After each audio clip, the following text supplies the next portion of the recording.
Hello, my beautiful friends.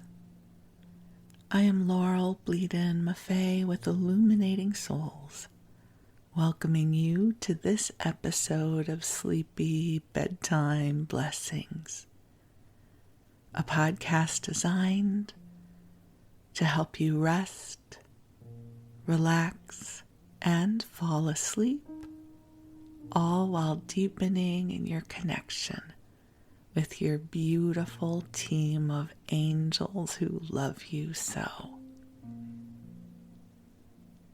If this is your first time listening, welcome. I am an angelic practitioner, a spiritual teacher, and an encourager of souls. I know that's quite a mouthful. I have the blessing of giving myself my own job title, and once I started, I just couldn't stop. Hence the really long job title. But it's very descriptive, and it delights me every time I say it. And if you're not quite sure what that means, it means that I am here to help inspire your soul.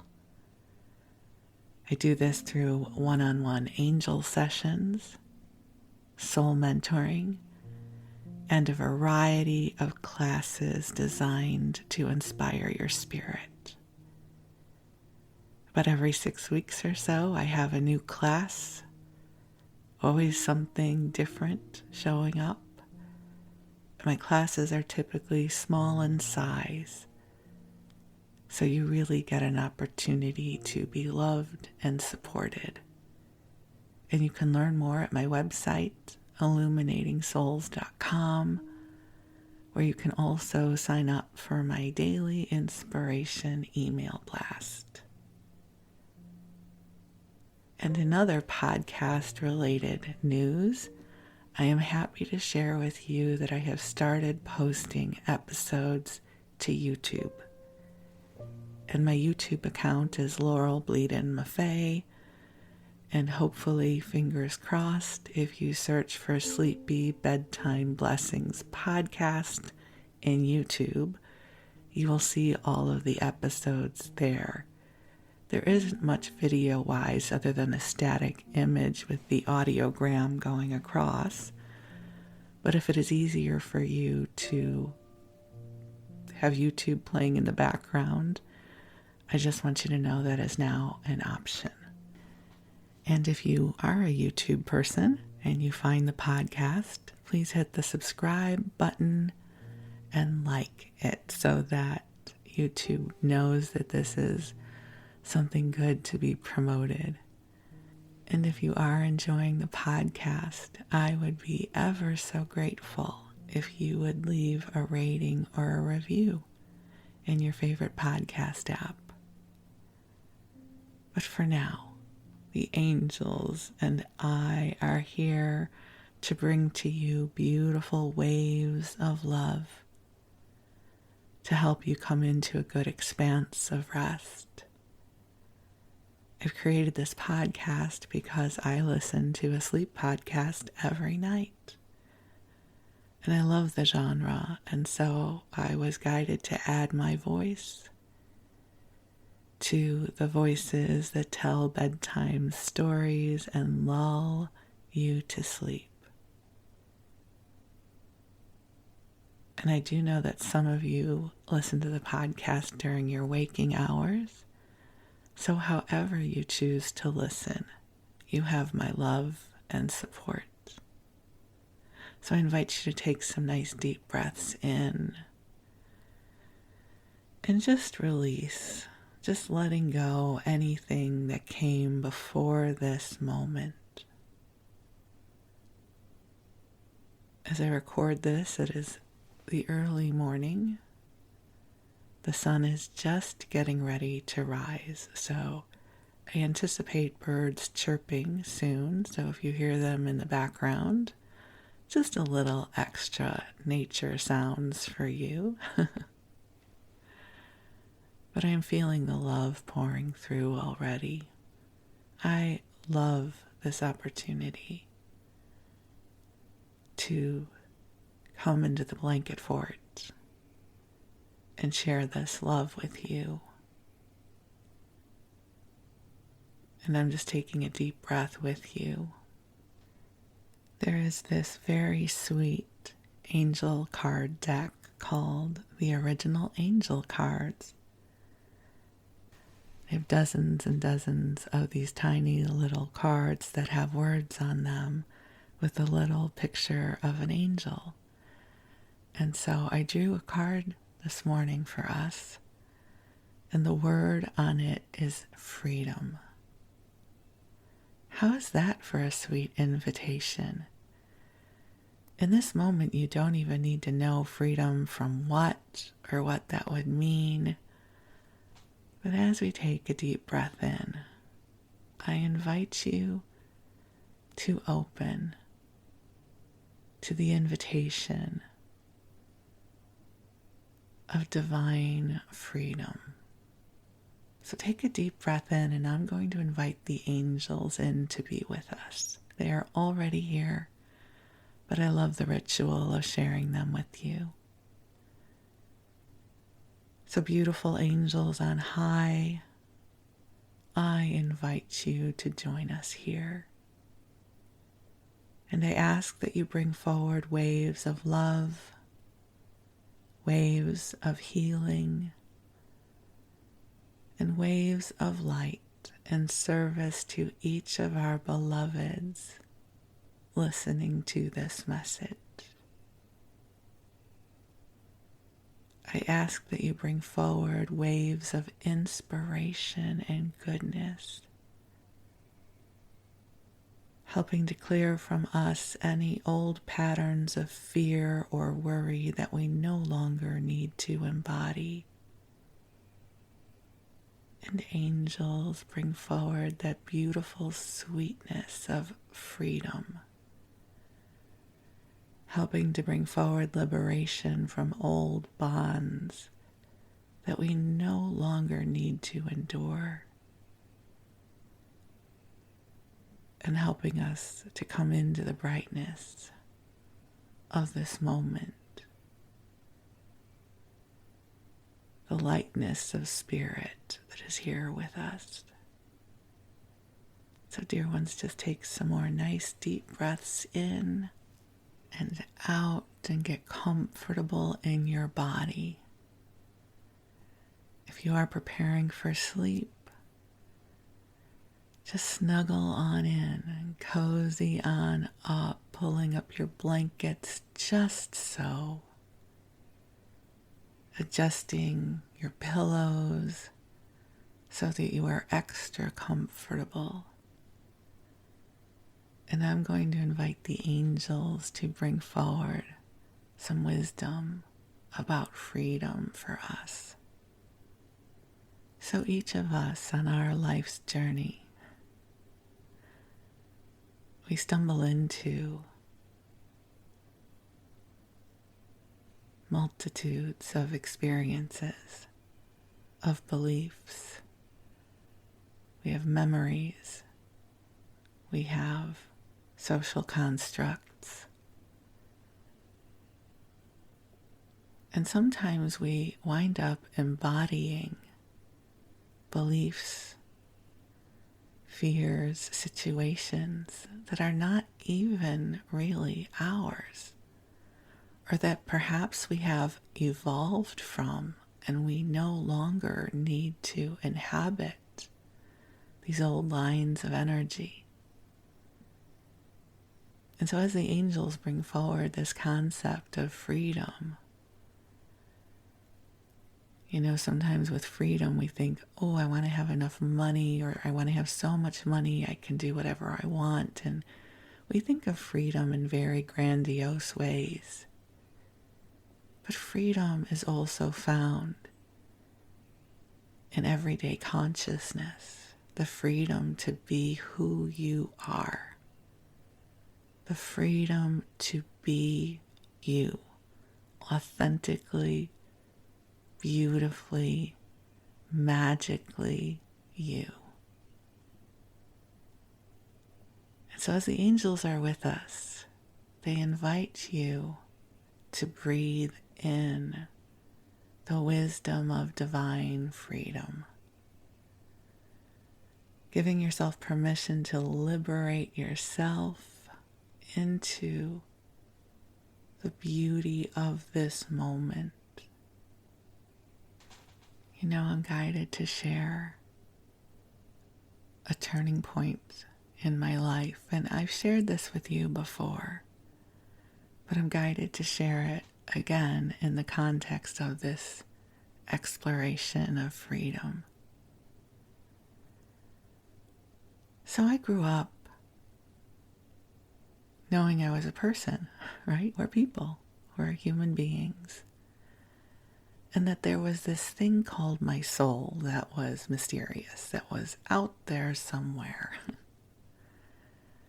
And my belief was when I died, when I transitioned, I would somehow get reunited with this mythical, beautiful thing called my soul. And that's really what I believed. That's what my thought was. That somehow you get through life and then you get to go into this magical, beautiful, etheric awareness of self, or whatever we would call that. And I'd heard the adage before, you are a spiritual being having a human experience. You're not a human being with a soul. You are a soul having a human experience. I had heard that adage before. Yet when I went to the University of Santa Monica, that's where I went to get a degree in spiritual psychology. The very first night of class, they hand us these really big 3-inch 3-ring binders filled with information. And so they have us open to a certain page, and on this page is a list of agreements, tenets that we would agree to for the purposes of this program. And one of them is, I forget exactly how they phrased it, but you are a soul having a human experience.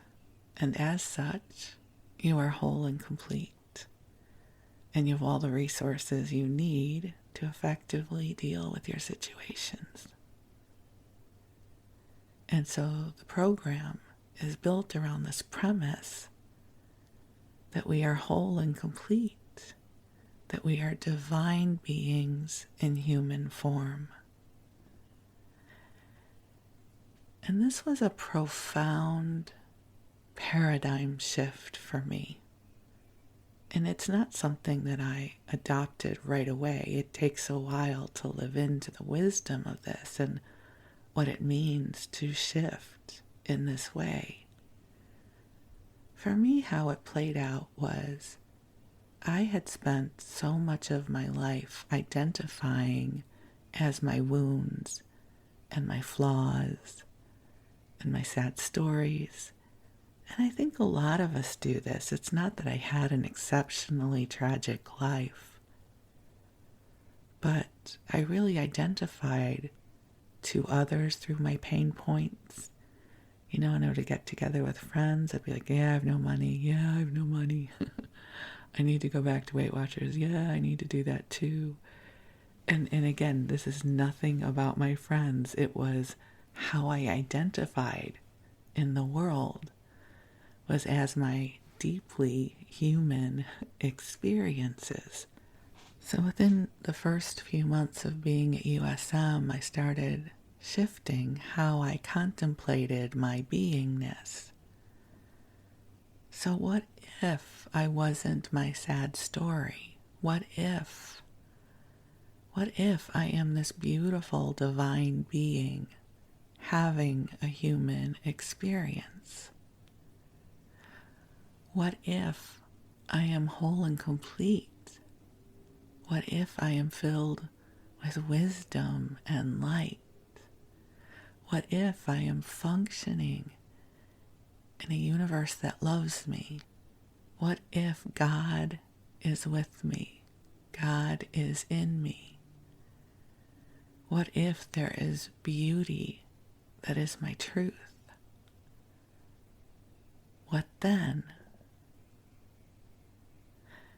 And it provided the beginnings of such a profound freedom from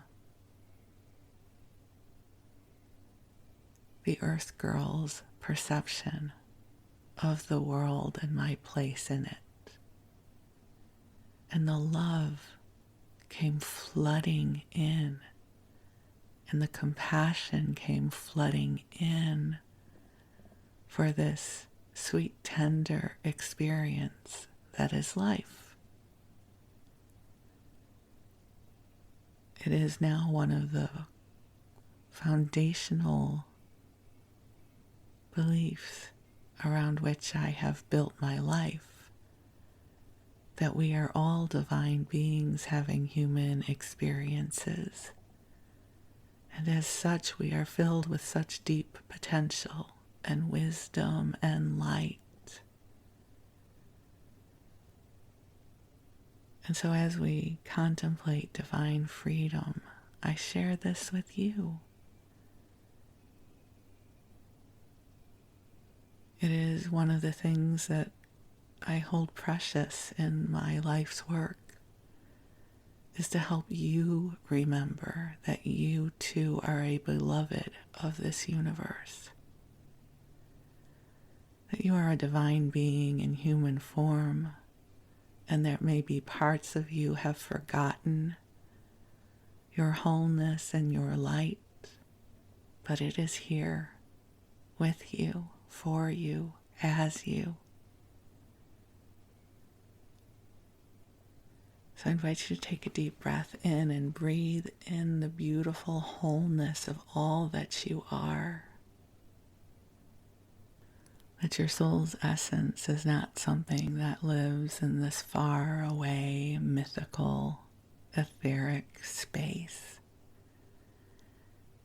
It is here as your breath. It is here as your heartbeat. And the expansiveness of your soul, or the greater expanse of all that you are, as my guides call it. They don't like to use the word soul too often because they say it's too small. Josephus and the Wisdom Council call it the greater expanse of all that you are. You are magnificent. You are timeless. You are wise. You are magical, and you are beautiful. So take a deep breath in, breathing in the blessings of divine freedom, coming in to the magnificence of your soul, of your spirit, and of your beingness. And the angels are with you, supporting you in this. And allow the light to come in and help you reconnect with divine source, opening to the light that you are, opening to the love that you are. You are a big, bright soul. And this world is better because you are here. And you are precious. And you are loved. And I am so grateful for this opportunity to remind you of this now. So you just keep breathing and letting the angels love you. And you go ahead and rest and drift off whenever you are ready. And while you rest, I'm going to share a story with you. And perhaps it would be more accurate to say I'm going to share stories with you, plural, because in this episode I want to share with you about my dad. So this episode is going to be published on what would be my dad's 101st birthday. My dad departed this earth in 2003, but he still dwells in my heart. He is a part of my life.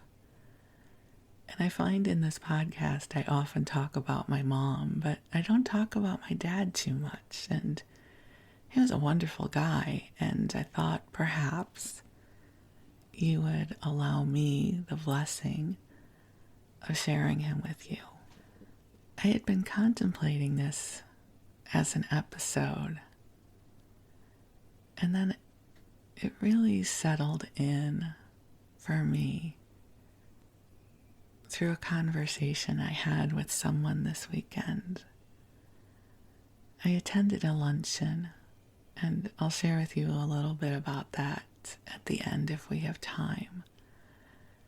And I had a conversation with a really lovely woman I have come to know over the past few years. And we were talking about grief. And how grief is a club we're all going to join at some time. And the blessing of sharing stories about our loved ones. You know, not only about the grief of them, but who they were in life.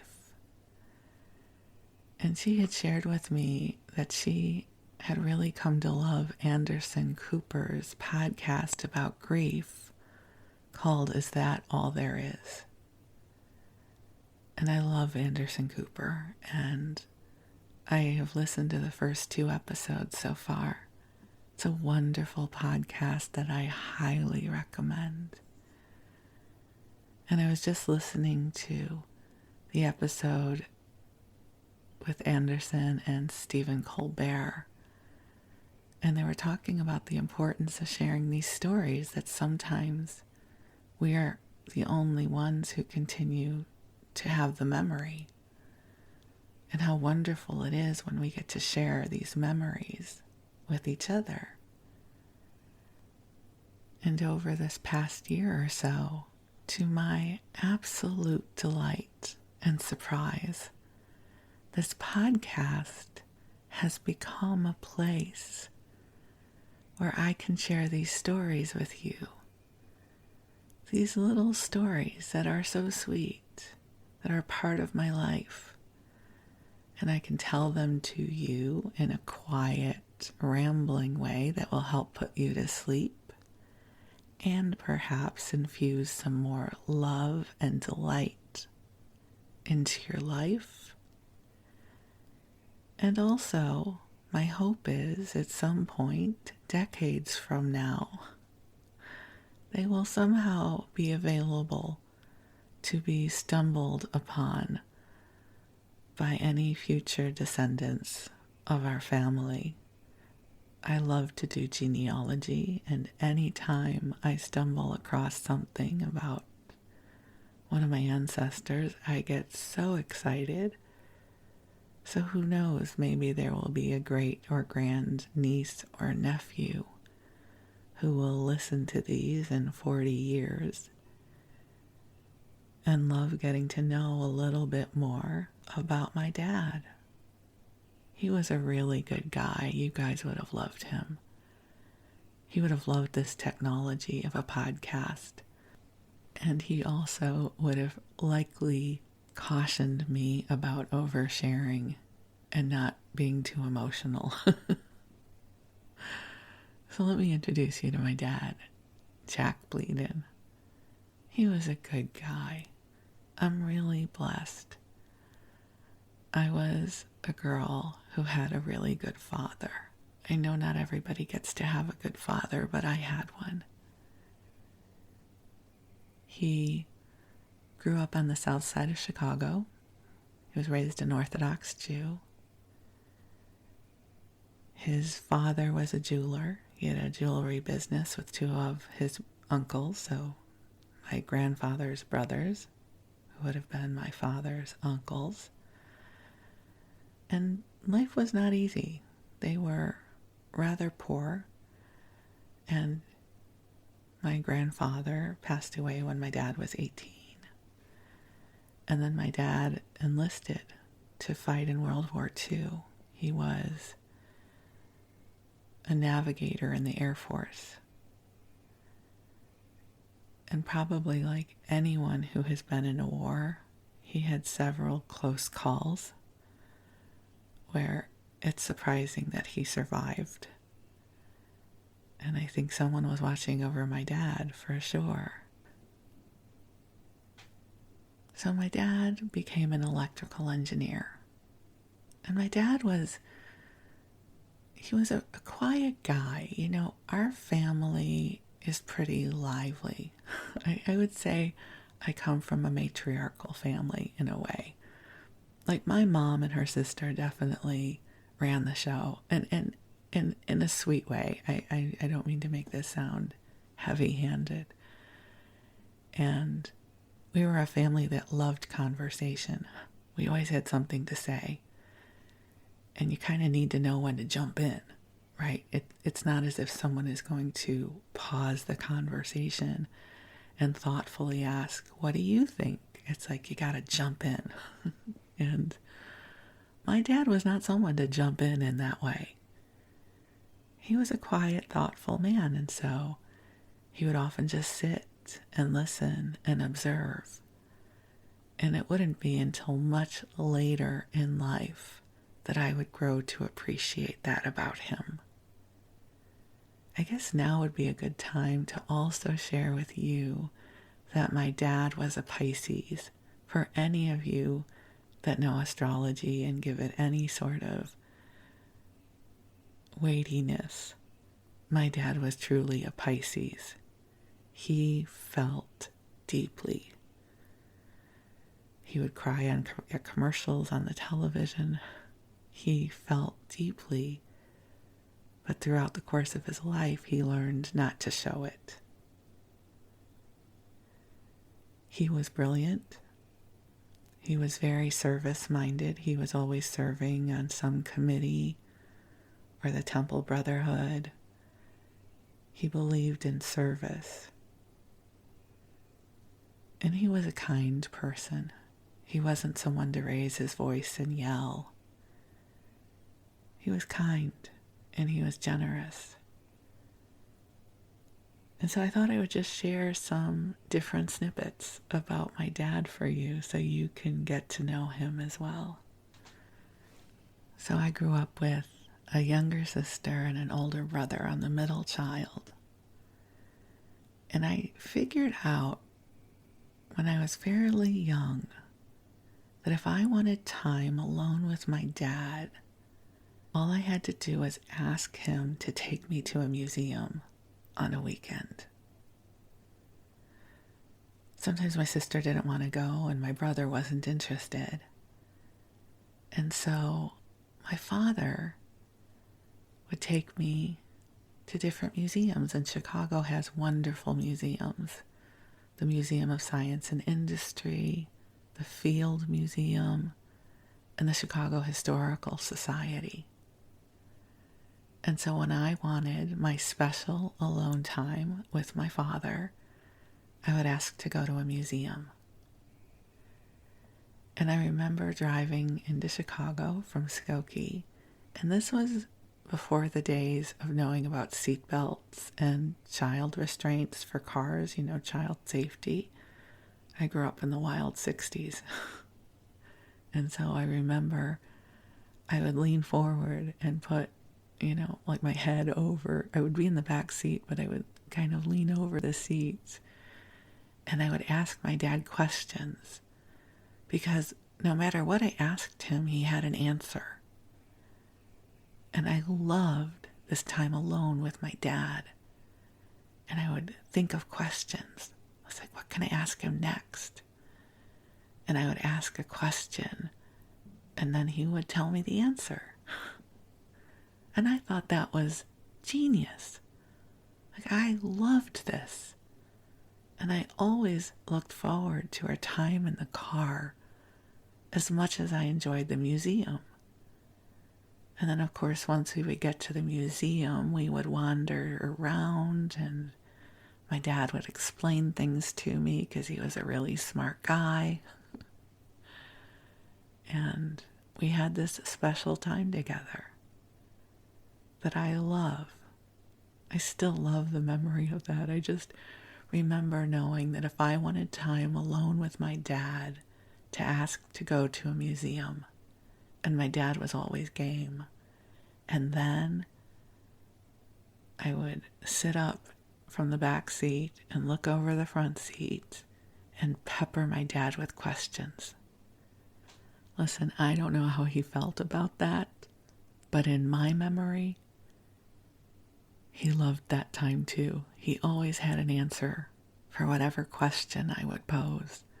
I don't even remember what I would ask him, but we would talk about whatever museum we were going to or what was happening in life. And so I have a lot of beautiful, warm memories about that. And it's interesting in seeing how my dad was with my cousin's children. So both of my cousins, each of them has two daughters, and my dad just loved them. Like, first of all, he loved my cousins and he loved their children. But the reason I'm bringing this up is my dad really loved children. You wouldn't have thought that. My dad seemed so stoic. But he just lit up around these kids. And then when the grandkids were born, he loved them too. And so I can only imagine that my dad really enjoyed me and my sister and my brother when we were younger, because I saw how he was with my cousins and my nieces and nephews. So I can only imagine how he enjoyed that time at the museums. Although, who knows, maybe he was like, oh no, she wants to go to the museum again. And my mom said, take her, Jack, it'll be good for her. I don't know. I don't really think that's what happened. In my mind, my dad was just as delighted by our time together. The other really sweet memory I have of my dad that my sister and I share is we shared a room until I was 16 years old. And when we were little girls, we were, I guess, afraid of the dark. I don't mean this in a really dark, scary way. I think more in just a regular kid way. We didn't like being alone in the dark. And so my dad started sleeping on the bedroom floor between our beds to help us go to sleep. And he wouldn't sleep there all night. He would get the Afghan. There was this black multicolored granny square Afghan that my mom had crocheted that became this talisman of comfort in my family. Like, each of us kids always wanted that Afghan. We fought over it. And so at night, when it was our bedtime, my dad would lay on the floor. There was a very thin pink carpet, so it was a very hard surface because it was hardwood floors at the time. We hadn't had carpeting yet, but there was a rug that was pink, and he would lay down on it and pull the Afghan over him. Perhaps he had a pillow. I don't remember the pillow part of it. And then we would tell stories to each other. So this bedtime story thread definitely has roots back to those times with my dad. And so he and my sister and I would take turn telling stories until we would drift off to sleep. And at some point, when my sister and I were asleep, my father would get up and go back downstairs where my mom was, and that's how for many, many nights my sister and I drifted off to sleep. And I love that memory. I wish everyone could have that kind of experience, because there was nothing that made me feel safer than going to sleep knowing my dad was right there, and hearing the mumbling of the stories in his voice and my sister's voice was so profoundly comforting, and I'm sure in some way helped plant the seed for my love of sleep podcasts and being here with you now. And whenever somebody would comment about, "Oh my God, Jack, how do you sleep on that hard floor?" he'd always say, "Oh, it's good for my back." He never made us feel that he was annoyed by it. He'd always say, "It's good for my back." And I don't know how long that went on for, but it went on for quite some time. And so I always felt really safe around my dad. He was my protector. And I love that so much of my childhood has these sweet memories of him answering questions, going to the museums, sleeping on our floor, and telling us a bedtime story. It's really precious, especially now that I talk to so many people in my line of work, and I know not everybody got to have those kinds of experiences. And so I share them with you now and share this love energy with you.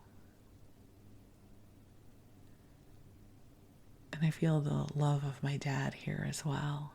He's a good man. I'm glad that you're getting to meet him. So some other things about my dad is, so I mentioned that I shared a room with my sister until I was 16 years old. And that's because for my 16th birthday, my dad finished our back porch to make it into a bedroom for me. God bless my dad. He worked full time, and yet on the weekends and evenings, he built out our back porch to be a bedroom for me. So at the back of the house was an enclosed porch. I think many homes had this feature. And so my dad figured out that if he divided the back porch into two, he could carve out a really tiny little bedroom for me. And it was really small, but it was mine. And if you think about the color palette of 1978, it had sort of brown, orange, shaggy carpeting, which I loved. And one of the cool things about it is it had its own air conditioner and its own baseboard heater, so I could climate control my own room. And so my dad did that. He built out a room for me. And what was really sweet was years later, when I moved to California, that became my dad's room. He set up his computer out there. And thank God for the advent of the personal computer, because when my dad retired, he fell in love with personal computing and the internet. So my dad had time with AOL and the internet and searches, and he loved that stuff. My dad would have loved having an iPhone or an iPad, but he passed away before they were created. But I'm getting ahead of myself. So my dad built out this wonderful room for me. And how did I reward him for that? Well, I'm embarrassed to say that I went into my bratty, eye-rolling, silent treatment phase of my adolescence. For as much as my dad hung the moon for me while I was growing up, I definitely hit a stage that embarrasses me to this day when I just wouldn't talk and I would roll my eyes and I had absolutely nothing to say. It's one of those times of life that I wish I could take back. I'd be like, okay, Dad, we need to do a do-over. And he was such a good guy. I was going to college at Columbia College in downtown Chicago. And as an electrical engineer, my dad worked at job sites at some of the landmark buildings in Chicago, including the John Hancock and Sears Tower. And so when he had to go downtown, he would offer to drive me into school so I didn't have to take the train, which was a real treat. And we would drive and I would say nothing. I'd be like, it's too early. I can't talk. And I cringed. Do you have any of these moments in your life when you were younger and you're like, ooh, that was cringeworthy, Laurel? I think, Dad, what I wouldn't give to be driving into the city with you again. And this time I would ask questions and talk. So I do have to claim my eye-rolling, silent adolescent period as well. But he hung in there. Good guy. He always hung in there with me for sure. So as we sort of progress along the timeline of life, my dad was very supportive of me moving to Los Angeles. As was my mom. I think it was really hard for both of them to see me go. But I think they understood that something was calling to me, which I give them credit for. I was 23 years old. And I decided I was moving to Los Angeles. I had gotten a job. I didn't know anyone there. And they let me go. Not that they could have stopped me, but they could have made it much harder on me. They were deeply supportive. And the interesting thing about my dad was he was stoic. So as I said, he wasn't a big talker unless he had room to talk.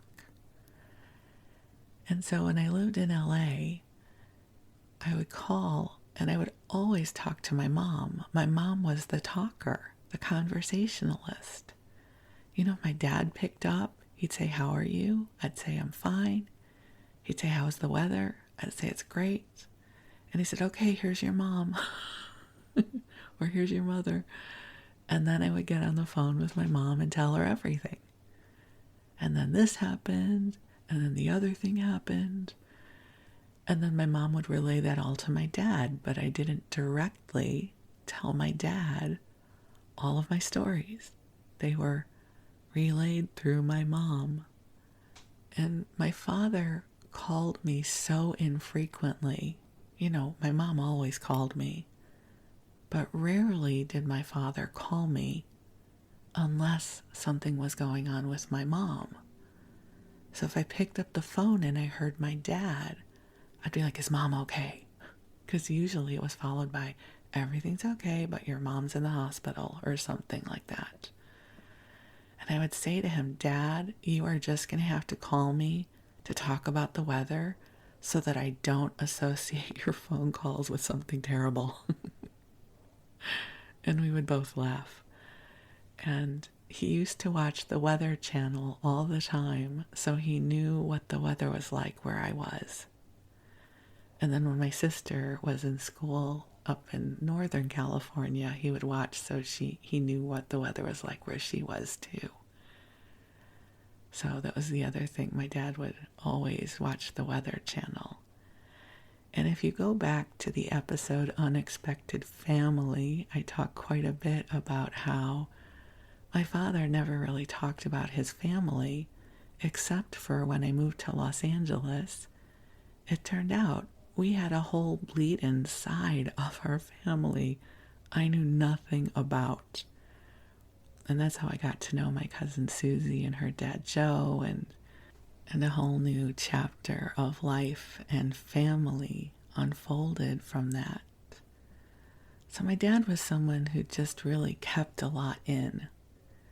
He wasn't someone who was going to pour out his life to you. But he really showed up with all his heart. So some other sweet memories of my dad.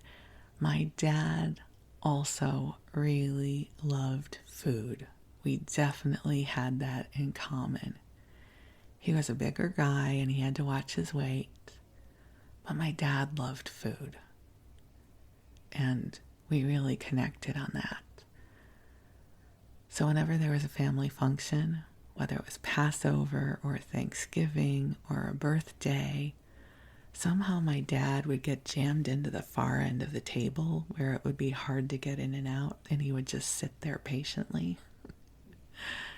And then whenever the desserts were served, whoever was hosting, whether it was my mom or my aunt or my cousin, would go, anybody want another piece of cake? Anybody want another piece of pie? And my dad would always say, I wouldn't say no. That brings me such joy because I can hear him, I wouldn't say no. And then he would always get another sliver of something. And my cousin Sherry always says one of her favorite memories, and I hope it's okay that I'm sharing this, Sherry. One of her favorite memories of my dad is how appreciative he always was whenever she hosted. And he always loved her coffee. And my dad had this beautiful appetite for family, for food, for a good cup of coffee, for his grandchildren, for his nieces and nephews, and his kids. So I feel like I need to now bridge this into my life with my husband, Wes, because I am absolutely positive that my father picked out Wes for me. My father had been gone a couple of years by the time I met Wes. So, my dad was a Pisces, Wes is a Pisces. And there are so many things about Wes that remind me in the best way possible of my dad. I remember we had just been together a couple of months, and I was still living in LA and Wes was living up here in the Bay Area. And I had to go to the doctor. I was on the phone with him, and he said, what time do you need to go see the doc? Now, I don't know how many people in your life refer to the doctor as the doc, but only one other person in my life ever used that phrase, and that was my dad. And when Wes said that, I just looked at the phone. I'm like, oh my God, that is such a Jack Bleadon thing to say. And then my dad, as an electrical engineer, he would get fluorescent light bulbs and stuff back in the day, and they're not, it's not an attractive form of light, but my dad was always kind of replacing light bulbs, and Wes does the same thing. When the halogen light bulbs showed up, Wes replaced everything to halogen, and then now everything is LED. And again, I'm like, this is such a Jack Bleadon thing. And when I get together with my cousins and stuff, we're all piling over each other in conversation. And Wes just kind of waits for his opening, which is a very Jack Bleadon thing to do. And so years ago, I went to a mediumship circle, and the medium's name is Felix Lee Lerma, Lerma, for anyone who wants to look him up. He's phenomenal. And each of us was going to get a reading. So it was a gallery style reading, but each one of us would get a reading. Now, what I have been taught about mediumship is usually the ones who come forward in a reading are the ones who are sort of the most gregarious and friendly in life. That personality travels over. It's not always easy for a medium to read someone who has been very quiet in life. So I remember the morning of this event, I said to my dad, Dad, listen, I have spent $70 on this and I want to hear from you. So you push your way to the front. I do not want to hear from an aunt or a great-grandparent. I want to hear from you. So get with it, Dad. I really want to hear from you. And so the medium was reading everybody, and I was one of, probably in the last third of people to be read. And he gets to me and he goes, all right, I'm getting Dad, J-A, Jack. And I'm like, yes, that's my dad's name. I was so excited. And the medium, he motions to his body and he says, your dad is saying, I'm thin now. I look great. Because my dad was always battling weight. And then the medium points to Wes and he says, your dad is saying, I love this guy. I love him. And I said, I know he does. And there were some other things that were very evidential that he was talking with my dad that were really beautiful. And so I just know that I have my dad's blessing with Wes. And the highest compliment my dad would pay to someone is he would say, you know what, that person, they are good people. Like you're good people. And so I just know my dad would have said about Wes, that Wes, he is good people. That would have been a very Jack Bleadon thing to say. My dad would say that about you. You are good people. And I guess I'll also share with you about how my dad felt about this evolution, the spiritual evolution I went on. So my dad passed away in 2003, so he only got to see the first 3 years of all of this. But it was really a blessing. So my dad was always worried about how sensitive I am. He worried that it would make life hard for me. And perhaps it did for a long time, but I could tell him now it's my superpower right now that I've grown into it. But I remember telling my parents that I was going to enroll in the University of Santa Monica to get a master's degree in spiritual psychology. Now, my dad was a pretty cynical guy. I once asked him why he was cynical, and he said, I suppose that's my way of never being disappointed in life. And I don't mean that he was dark.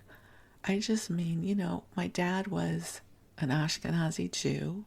He grew up very poor. His father died when he was 18. He fought in World War II.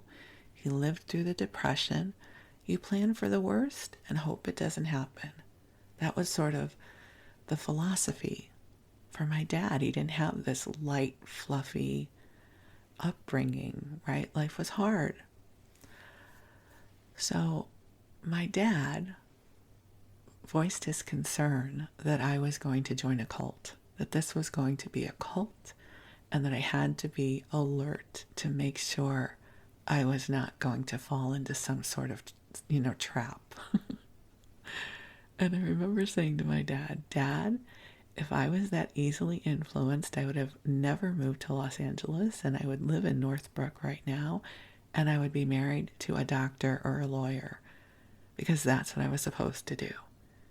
And my dad said, touche, okay. And I did add, but if they ask me to put on saffron robes and troll the airport for donations, I will think twice. So what was so beautiful was how earlier in the episode I shared with you how so much changed for me because of my experience at USM. Well, my father witnessed it.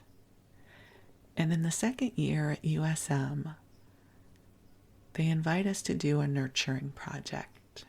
And we're going to spend 9 months nurturing someone in our life and see what happens. But they can't know we're nurturing them.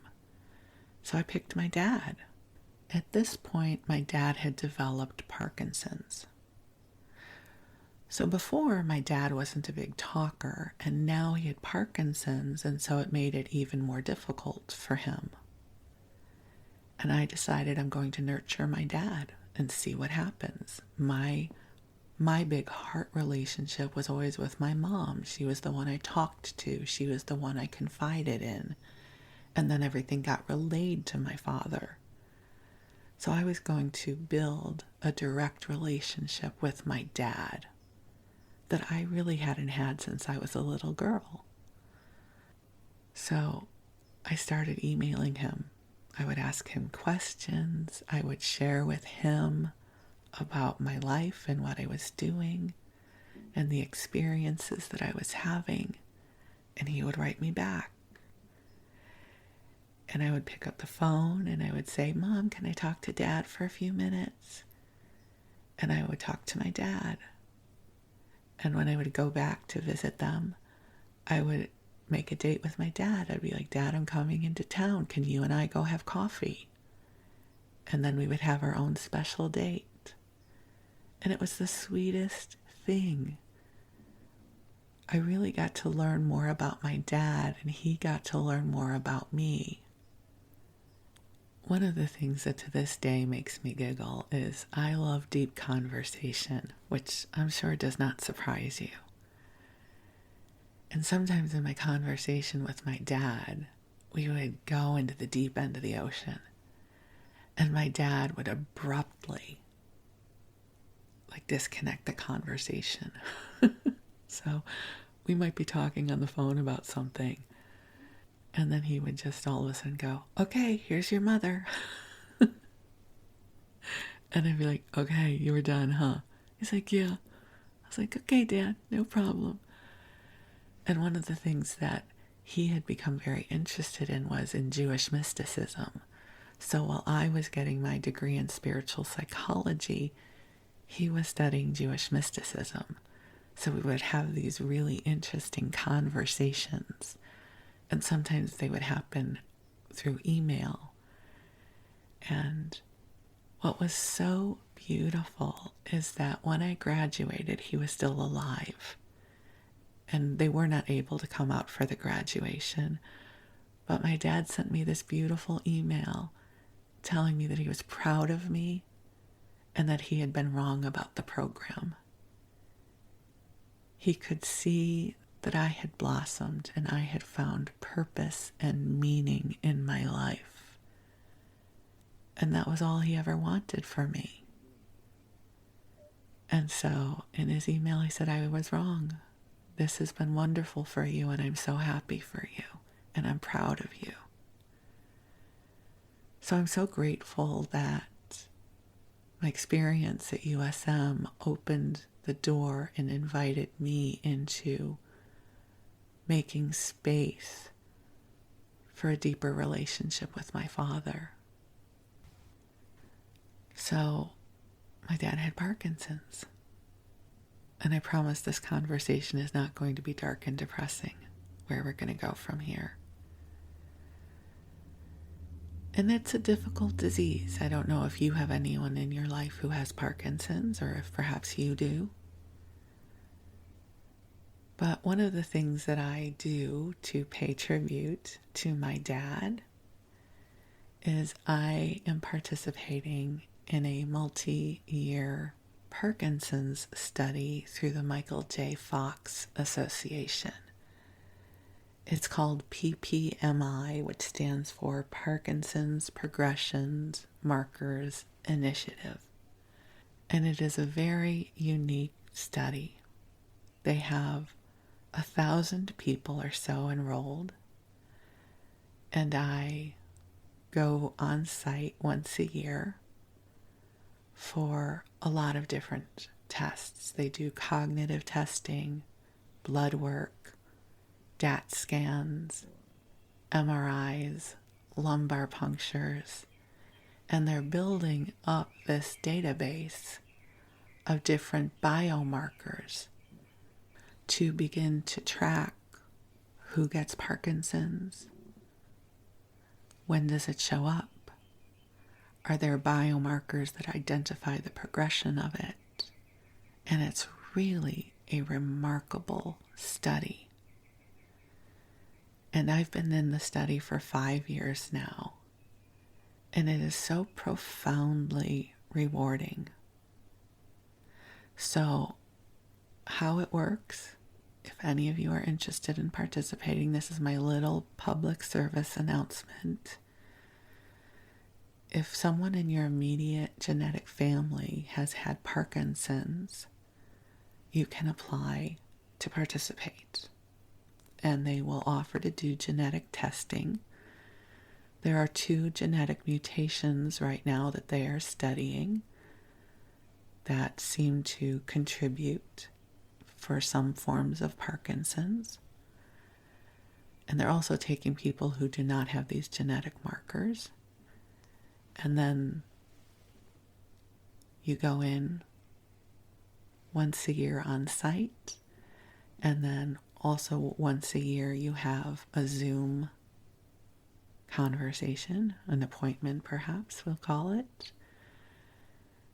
And I love getting to participate in this because you must know, if you listen to this podcast or if we know each other, that a huge part of my mission in my life is to contribute in a positive way.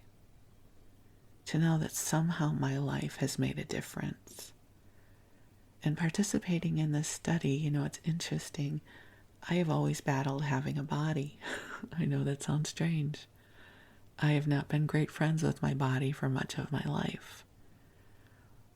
And I love that I now get to invite this body of mine to participate in a study that perhaps one day will help the researchers figure out how to prevent Parkinson's, cure Parkinson's, treat Parkinson's. At this point, we don't know what is going to come about. At this point, there have already been some really exciting developments that have come from this study. So the other way you can participate is if you're over the age of 60, they are inviting you to take a smell test. It's super easy. You just fill out the form. You go over to the Michael J. Fox Foundation and look at the smell test button that they have, and they will mail you an at-home smell test.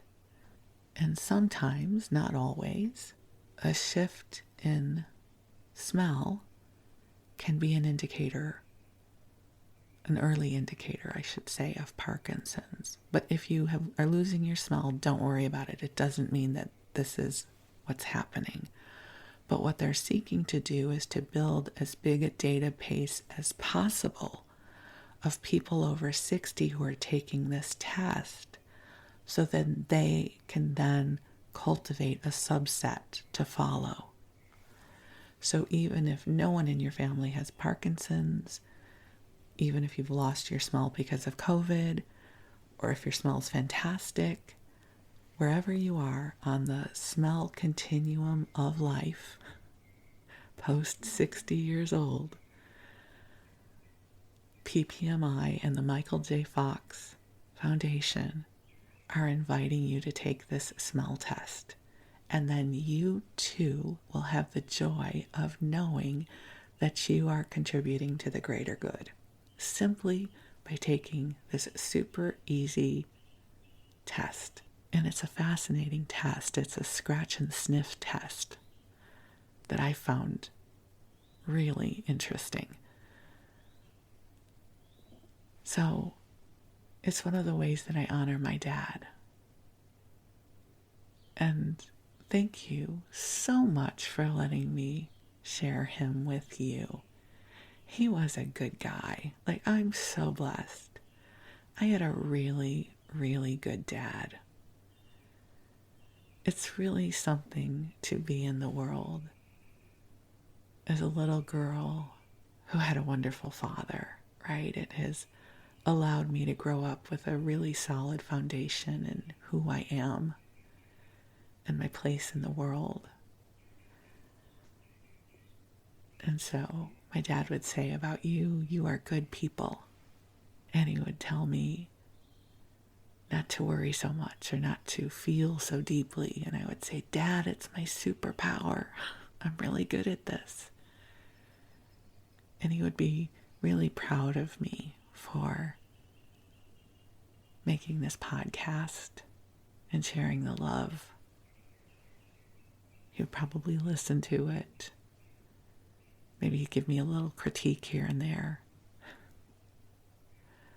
But I'm so glad I get to share him with you. So thank you so much for allowing me to share this very beautiful, sacred part of my tapestry of life.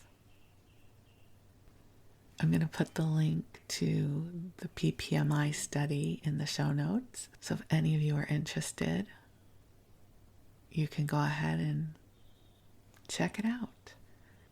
And if you have any questions about the study I was sharing with you about, feel free to reach out. I'd be happy to share with you about my experience. It's absolutely wonderful. And in case any of you are worriers, at this moment in my life, I am healthy. I have no signs of Parkinson's. And God willing, that will be my truth the rest of my life. So I figured I should put that in there just in case any of you were worried for me. And don't worry for me, I'm good. Like whatever happens in life, I'll be good. Life is good. And so you rest well. This is the longest rambling completion of an episode I think I have done yet. So thanks for bearing with me. I love you. Sweet dreams. And we'll talk again soon. Thank you. You're awesome. And you're good people.